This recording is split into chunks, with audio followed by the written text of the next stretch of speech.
567 here with part 3 of my Rise and Fall of WCW. This is going to be obviously Slamboree 1996. This was dubbed the Lethal Lottery because the fact that there's going to be a big massive tag team tournament, and the winners of that advanced into an 8-man over the top rope battle royal to determine who would be the Lord of the Ring, and basically get a number 1 contendership match for the WCW World Heavyweight Championship. Some quick news: the Giants won the World Heavyweight title from Ric Flair. I think it was a couple of weeks ago, couple of weeks to the show. He also chokeslammed Luger through a table that past week on Nitro. So a few other and all that lovely stuff. We had one dark match, which was the American males, Marcus Bagwell and Scotty Riggs defeating the Shark and Maxie, which is good for them, really, personally. But this was in the Riverside Centroplex in Baton Rouge, Louisiana, and a crowd of just over 7,500, well, 7,791 to be precise. But yeah, this pay-per-view wasn't that great. It was, well, let's just say it's better than the first 2 that I've done, but in terms of, like, there's a lot of fucking matches. Let's just say that. There's a lot of matches, but still, it's some way better than the shite we watched of the first 2 pay-per-views. But lucky enough, I've read reviews for the next 3 pay-per-views, which are not too bad. So, in some ways, I'm looking forward to reviewing. Obviously, we've Great American Bash up next, and then obviously Bash at the Beach, the infamous Bash at the Beach. Nothing really happened there, did they? So, obviously, and then obviously we have Hog Wild. I don't know. I think it's Halloween Havoc after that. I don't know, but we'll see. But we start off with Road Warrior. This is a total random draw as well. So any tag teams could be tag team partners could be facing each other, which is good for them. But Road Warrior Animal and Booker T fought Road Warrior Hawk and Lex Luger to a double count out. Yeah, this is WCW. Yeah, it's fine. I don't know why they done this. Like, this Lord of the Ring thing. Like, most of the guys that were in there are absolutely pissed in this battle. In the BattleBowl, basically, were absolutely shite. Like, DDP was probably the only decent one in there, mate. And so, I don't know. I just think it's stupid. Match wasn't great. I'll give it half a star. Power slam from Luger and Animal. Animal then with a power slam on Luger. Suplex by Luger. No sell as usual by Animal. Animal then with a drop kick. Side kick then by Booker on Luger. Hawk and Animal and still have not fucking faced each other, which is bullshit. This is why I don't know why they didn't do that, because at the end of the day, Animal and Hawk I don't think ever faced each other. It would have been interesting to see what would they've done against each other. But sure, hey, look, it's just WCW fire. I think it's absolute bullshit. Scissors kick by Booker. Luger and Hawk go at it, and then they all attack each other and all that. They're all out on the outside and they get counted out, which is absolute fucking bullshit. Bullshit in my opinion. Match wasn't good.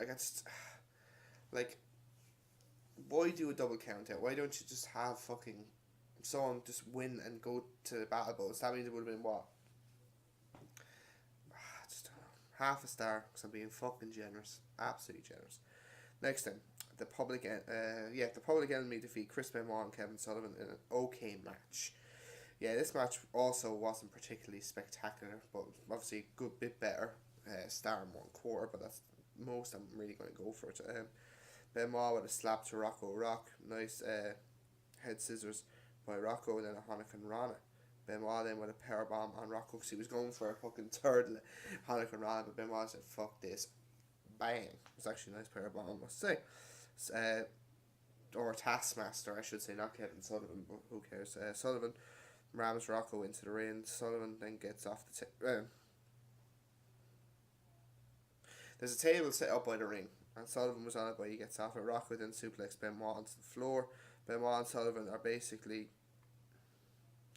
they're both on the table. Johnny Grunge is on the apron. Rocco Rock basically is supposed to go over Johnny Grunge, but both of them fall off. Both of them go on top of Benoit through the table. Sullivan fucking bails, and basically Rocco brings Benoit in to get pinned, and that's it, basically. That's your win. And obviously this starts the feud between Chris Benoit and Kevin Sullivan. I've read some, I've been doing my research and all that. Basically this starts the rivalry. So yeah. So yeah, it was an okay match at best. I'll give it a star and a quarter because I'm feeling particularly generous today. Right, next match we have the Booty Man and Rick Steiner defeating Sergeant Craig Pitman and Scott Steiner in a surprisingly good match because, like, so far from the Booty Man, the matches have been absolutely shit.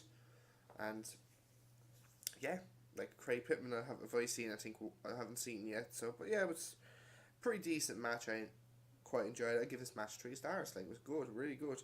Knee lift by Booty. We want to see Steiner versus Steiner. We will get that eventually. Steiner with a double armed suplex on Booty Man, power slam from Rick, German by Pitman, and here we go, Steiner versus Steiner. Crowd are going, actually crowd, they give him a good pop for it, I must say, because like really it's a bit, like this is what we want to see, 2 tag teams, or brothers even, face each other, because like at the end of the day, this is what all this fucking thing is all about. Some nice wrestling to start off with, T-bone suplex from Scott, and then a clothesline by Rick. Was it Ninja? No, I don't know what that is now. Oh, inside cradle from Scott, sorry, my pals. Dragon suplex from Rick. T-bone superplex from Scott Steiner. That was fucking beautiful. Beautiful move. Booty Man goes into the ring. Gets rid Code Red from Pitman. Booty Man then gets the tag. Back suplex gets the win for Rick and the Booty Man. So yeah, decent match, like good match. 3 stars. The crowd were into it really myself. And I didn't actually, here's another thing. Craig Pitman, I didn't know actually Teddy Long was his manager. So you forget Teddy Long was a referee in WCW as well. I just thought he was a manager. So yeah. So what do we have? With some next 2 matches are absolutely shite. The Blue Bloods, which are Lord Stephen Regal and Squire Dave Taylor, defeating Jim Duggan and VK WallStreet in a fucking shite match. VK WallStreet used to be IRS and WWF, which good for him. Apparently he's the father of Bray Wyatt. Yeah. And I think who else is he with? Bray Wyatt and fucking he's someone else. I don't care. But we get a USA chant because obviously we're Hacksaw Jim Duggan. Hi USA, fuck off. Tate Fist gets no. Sorry, that's actually wrong. Actually, Jim Duggan and WallStreet defeat the Blue Bloods. Sorry, Tate Fist gets the win, a dud, straight up dud. Sorry, apologies for that. Duggan and WallStreet are actually feuding, so this actually makes sense, but still a dud. Next then, what do we have next? Dick Slater and Earl Robert Eaton defeat Disco Inferno and Alex Wright in a fucking shite match. This match is so shit. Even though Alex Wright does some decent, like some nice little drop kicks, but other than that, I'm not giving a rating for that, I'm sorry. Absolute piss poor match. Like, it's just typical WCW. And then fucking Tony Schiavone says, this is WCW at its best. I said, for fuck's sake, when I see you at your fucking worst, prick.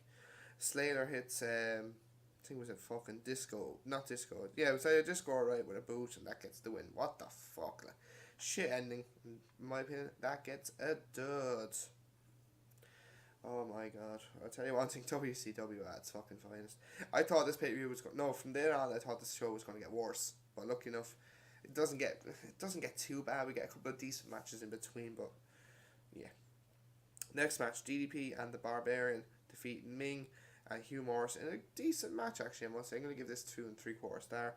Thought the match was pretty good. DDP came back from, obviously, he said if he lost the Booty Man, he would leave the company, but apparently a fucking investing type fella came in and brought him back. So, yeah.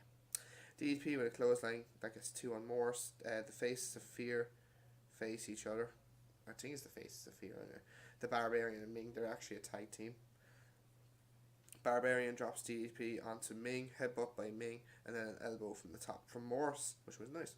Barbarian then with a nice belly-to-belly superplex, thanks to DDP. Hangs the ropes on Morrus. Yeah, hangs the mouse, that gets 2. Moonsault gets 2 from Morrus. And then a big boot from the Barbarian gets the win. Because, like, actually, here's the funny thing. I think there's a double count. But obviously the fact that I think Barbarian pins the fella, that was actually legal. So I don't actually get why they done that. But it's just WCW at its best. But yeah, 2 3/4 star match. Pretty decent. Much more better than I was expecting it to be. So yeah, we get on to the next match, shall we? Fire and Ice. Yeah, is it Fire and Ice? Fire and Ice, which is Scott Norton and Ice Train defeat Big Bubba Rogers and Stevie Ray.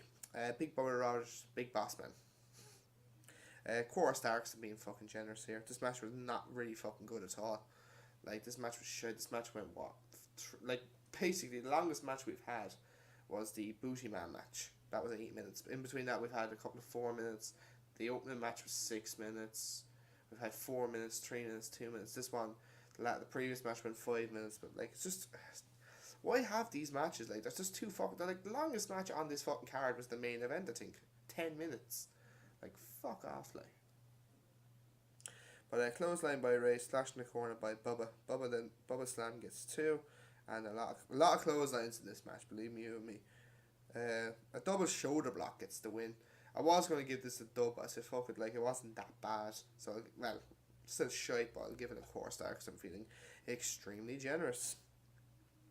Next match, Ric Flair and Macho Man Randy Savage defeat Eddie Guerrero and Arn Anderson in a good match, even though this went less than 5 fucking minutes. It's the fact that Ric Flair and Randy Savage absolutely fucking despise each other. They fucking hate each other. Like, obviously, Ric Flair has taken Miss Elizabeth. She's taking all his money and all that. They're throwing it into the crowd. Savage, they basically just don't care. They're going to kick the crap out of each other. Both men didn't come out to their music. Apparently, Flair wants to come out last because he didn't want to be in the same kind of, the curtain with Savage, so, which is good for him. While Savage is in the ring waiting for Flair to come out, Anderson attacks him. Flair comes out and they both attack him. And Guerrero's trying to be, obviously he's the babyface, so he's trying to help Savage. Eddie goes after Flair, dropkick on Flair, and then a backdrop on Flair. Flair then rakes the eyes of Eddie.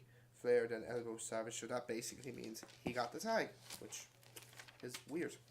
But Flair then tags Eddie out so Anderson can choke Savage. Some nice spinebuster from Arn Anderson gets 2. And then walks over to Flair, just casually, just goes, boing, rakes the eye. Fucking brilliant. Absolutely brilliant. Anderson then with a nice dropkick from Eddie. And then a lovely tornado DDT by Eddie on Flair, which was nice. Savage attacks Flair. Anderson then with a sweet DDT on Eddie while the referee's not looking. Anderson then rams Savage into the ring post so Flair can go into the ring and cover Eddie for the 1, 2, 3. Now, WCW really fucking... I'm going to talk about a little bit more now. But WCW missed a beat here. This match could have went... No, if they were going to do this a little bit short, don't do 4 minutes. Do 10, 11 minutes. This match could have been fucking 5 stars. Without a shadow of a doubt. If they'd done it right, obviously. I don't think it would have been, but... I'm giving this 3 3/4 stars. This match could have easily been 4.5. Easily. If they'd done it a bit more. If they went longer. Simple as that. See, this is why WCW were never so... They were successful for a little while, but... Like, in all honesty, really, they were really successful for 2 years out of how many years they were in business. So, like, but, yeah, I think WCW missed the beat here. But, yeah, grand fair. It's still a good match, but, after the match, Anderson and Flair attack Savage, slap from Elizabeth, and then a DDT on the floor by Anderson. They say Flair did not want to stay, obviously, as I said, this match, they just missed the beat, personally, but, looks like Macho Man won't be able to come out for their next match because obviously Flair and Anderson basically kicked the crap out of him. And yeah, so 3 3/4 stars. Yeah, so they do a random draw because obviously the fact that the first match was obviously a double disqualification or count out, whatever. A team gets a bye, which is Fire and Ice, which is good so they get to go to the Battle Bowl. Good for them. Would be next match. Malenko defeats Brad Armstrong in a decent match to retain the WCW Cruiserweight Championship. This is the first WCW Championship match, Cruiserweight Championship match on WCW pay-per-view. Malenko, I think, won the title. This title was originally kind of founded out in, I think it was in New Japan, or something. They had a tournament there. Some Japanese guy won it, and I think Malenko then won it from him and all that. So I think Benoit was in the final, but he was under a masked name. So, well, yeah, that's all I know. Nice insecurity from Armstrong. Drop kick from Armstrong, and then Malenko rams Armstrong's legs into the ring post. Malenko then works the leg of Armstrong. crowd are dead actually. Like I think Malenko is absolutely brilliant. Like he's obviously his nickname is dubbed the man with 1,000 holds. So like he's actually like in WCW he was pretty fucking good. WWE fucked him over in my opinion. Drop kick to the leg by Malenko, which was nice. Armstrong then with a power slam, a missile drop kick, and then a Texas Cova Leaf on Malenko, which is his finisher. Like he gets the rub. Gutbuster from the top gets the win for Malenko, which was actually quite nice. Actually, I must say, I'll give this match 2 stars. Wish it went a little bit longer. Again, WCW kind of missed the beat here. It went 8.5 minutes, but still, I think it could have went another 2-3. But so yeah, that's my personal opinion. Next match then. Dick Slater and Earl Robert Eaton defeat VK WallStreet and Jim Duggan in a shite second round match. Oh, this match was shite. Oh my god. Duggan and VK just basically want to fight each other. It's as simple as that. It's so shite. Roll Up gets the win. They fight each other again then after the match. Like, fuck off. Like, seriously. Like, I can understand this works to an extent, but like, for fuck's sake, like, think about it. You get a chance at becoming maybe world heavyweight champion. Don't you think you put your fucking differences aside just for one fucking night? Oh, WCW at its fucking finest. Oh, WCW, pack of fucking dopes. Next match then, we have Public Enemy defeating Ric Flair and Randy Savage. This match was won by forfeit, so I cannot give this match a rating because it didn't even fucking happen. So unfortunately, I'm going to have to give this match another dud. So I'll give this match unfortunately, I'll have to give this a dud. Unfortunately. Flair and Savage started just baiting the fuck out of each other. Again, the music came on, none of them were coming out. But Flair came out in the end. They were throwing money, so Savage basically just kicks the shit out of him. Security tries to break him. Eventually they do so, but unfortunately Public Enemy win by forfeit. So I think they should have just had the match and Flair just basically low blow Savage, and then Public Enemy could have just got the win. But sure, hey look, that's just WCW for you. Next match. DDP and the Barbarian defeat Rick Steiner and the Bushman in a match. 3/4 star because I'm nice. Again, this match was crap. DDP gets caught. When he falls off, he gets kind of caught in some TV cables. Then Booty Man chokes him with it. He kind of talks against the fucking that booty girl, whatever she is. Did he ever fuck off with her? German suplex from Rick. Base blade and off the second row from Rick, which was nice. Powerbomb by the Barbarian. That gets 2. Barbarian then gets hung in the ropes. High knee by the Booty. But DDP with an elbow drop for the fucking win. Like, what the fuck? An elbow drop to get a fucking win. Like, away from me. 3/4 stars. Next match then. Konnan defeats Jushin Thunder Liger. Decent match to retain the United States Heavyweight Championship. 2.5 stars. This match was actually very good. Mike Tenay is on commentary instead of Dusty. He was looking to see what's going on with Savage, which is good for him. Some nice mat wrestling by both of them to start off with, which was actually quite nice. Crowd didn't give a shit though. Somersault by Luger, and then Sonny Yono or something is his name, tries to attack Konnan, but obviously did not work. Brainbuster gets 2 for Luger. Some nice mat stuff again, which was kind of cool. Somersault. It's like a somersault Calpe or something. Or something like that by Luger. Liger, I should say. Liger then with a superplex. Then he gets a splash. That gets 2. Suplex again from him, and then a fisherman's buster or something. Or suplex gets 2 for him as well.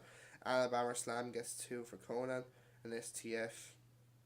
And then a sit down powerbomb gets 2 for Liger.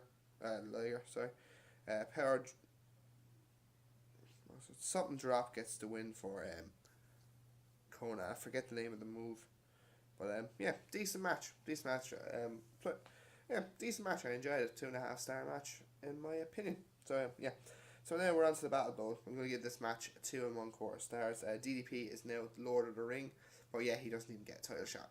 Yay! Because technically, one foot hits the bottom of the floor. Obviously, they don't do the 2 feet, so obviously, technically, DDP doesn't need. So, what was the fucking point of even doing this? Apparently, Michael, Mongo McMichael, or whatever his fucking name is, and Kevin Green will face Ric Flair and Anderson at the Great American Bash because something to do with fucking Flair having a go at McMichael or something, or whatever his fucking name is. So yeah, that's all good stuff. Kevin Green's apparently an NFL footballer, which is good for him. But DDP almost goes. Tony loses his fucking head. Fuck off, Tony, you fucking queer. Fuck off. Floor dumbass. Yeah, call him a dumbass. Rocco is gone. Earl Robert is gone. Then Earl hits Robert, and then Slater is gone. Scott Norton is gone. Power slam by Ice. I'm on then to Jimmy. Diamond Cutter to the Barbarian. He pins Johnny and Ice Train to get rid of him. What the fuck? I thought this was a battle royal. Typical WCW. Tombstone gets 2 for Barbarian. DDP then goes low, and then a powerbomb gets 2 for Barbarian. Diamond Cutter gets the win. So yeah, so decent match. I didn't like the pinfalls in the battle royal, but sure, hey, look, that's just WCW for you. And yeah, I'll give it 2 and 1/4 star. So yeah. Now on to the main event of the evening. The Giant defeats Sting in a good match to retain the WCW World Heavyweight Championship. Hart and Luger have come out with, obviously, Luger's come out with Sting, and obviously Hart's come out with Giant, and they both get handcuffed together to prevent interference. 2 drop kicks and a clothesline by Sting, crossbody by Sting as well, but sure, he basically just bounces off the Giant. Enziguri by Sting. Sting then goes for a splash, but can't hold on. Well, Sting goes for a slam, but obviously can't lift him, so Show jumps on. Giant goes on to him for 2. Giant then goes for a choke slam, but through a tail, but Hart is on it, so obviously he can't do it. That's because of Luger. Luger then hits Sting, and Giant drop kick moves Sting, and obviously the Giant drop kicks the ropes. Ref is bumped, yay. Stinger splash, another 3 of those from Sting. Sting misses the splash on Hart, because Luger must have moved, obviously, so Hart moved. But he falls on Giant's balls. Splash down from the top gets 2 for Sting. Ref is bumped again. Luger hits Sting in the head by mistake, and chokes with the megaphone, and a choke slam gets the win. So yeah, I'll give this match 3 stars. I thought this match was pretty good. The interference didn't ruin the match, obviously, because it wasn't too bad. I think it could be a little bit less of it, but still, other than that, a 3-star match. And overall, decent match. So overall, the pay-per-view is not that particularly good, but it wasn't that bad neither, shall we say. What we have, how many 3-star matches? 1, 2, 3. I'm going to give this a 4.25 out of 10. Personally, 4.25 out of 10 I think is pretty fair, because there is a couple of decent matches on the card. Oh, excuse me. It's significantly better than this pay-per-view is actually better than the last 2 together. Like, together you probably put less than 3. This match, in my opinion, it's 4.25 out of 10, because there's 3 3-star matches, a couple of 2 stars in there. Yeah, a few duds, alright. There's, like, altogether there's what, 15 matches altogether. Yeah, about 15 matches, but still it was an okay pay-per-view. Still wasn't great, but now the next 3 pay-per-views coming up are going to be at least extremely watchable, which I'm looking forward to doing. I'll be doing the Great American Bash this day a week, which is Friday, and I'll be back on Monday to do Unforgiven as part of the Attitude Era. Looking forward to doing that. I'm not doing Raw anymore, because it's just the effort to watch Raw now and try and review it and all that. But if Raw's anyway good some weeks, I might do something. But I'm trying to, haven't watched TNA now in about 3 months, so I'm going to try and watch that again.